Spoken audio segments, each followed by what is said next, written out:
शहरातील साईनगर येथे रात्रीच्या वेळी शतपावली करणाऱ्या एका कुटुंबावर अज्ञात गुंडांनी हल्ला केल्याची खळबळजनक घटना उघडकीस आली आहे। किरकोळ वादातून सुरू झालेला हा प्रकार थेट हाणामारीपर्यंत पोहोचला असून भरवस्तीत एका महिलेचा विनयभंग करण्यात आल्याने स्थानिक नागरिकांमध्ये तीव्र संताप व्यक्त होत आहे।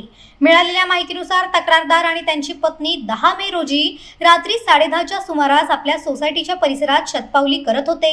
यावेळी एका अनोळखी इसमाने पीडित महिलेच्या दिशेने थुंकून अश्लील कृत्य केले। या प्रकाराचा जाब विचारण्यासाठी तक्रारदार गेले असता त्या इसमाने आणि त्याच्यासोबत असलेल्या इतर 3-4 साथीदारांनी मिळून या दाम्पत्याला अवाच्य भाषेत शिवीगाळ करण्यास सुरुवात केली। वाद वाढत गेल्यावर या अज्ञात इसमांनी पीडित महिलेच्या पतीवर, दिरावर आणि सासू सासऱ्यांवर हल्ला केला।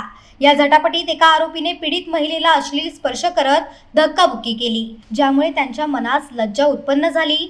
धक्कादायक बाब म्हणजे तक्रारदारांच्या सासूच्या जिभेवर शस्त्रक्रिया झालेली असतानाही त्यांना जोरदार धक्का देण्यात आला, ज्यामध्ये त्यांना गंभीर दुखापत झाली आहे। या संपूर्ण प्रकारामुळे परिसरात भीतीचे वातावरण पसरले आहे। या घटनेनंतर पीडित कुटुंबाने त्वरित पनवेल शहर पोलीस ठाणे गाठून घडलेला सर्व प्रकार सांगितला।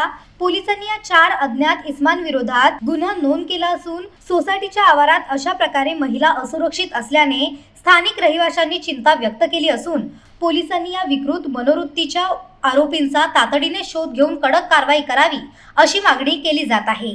10 तारखेला संध्याकाळी 10:30च्या दरम्यान आम्ही जेवण करून खाली वॉकिंगला जात असताना काही इसमांनी 4 ते 5 इसम होते, त्यांनी जाताना थुकलं माझ्या वाईफवरती। तर थुकलं तर त्याचा जाब विचारला तर परत थुकलं।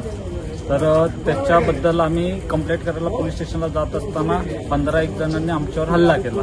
त्या हल्ल्यामध्ये माझ्या वाईफला चेस्टला वगैरे हात वगैरे हे झाला, पुश केलं आणि मला पण खूप मारलं आणि त्याच्यानंतर माझ्या भावावर पण अटॅक केला।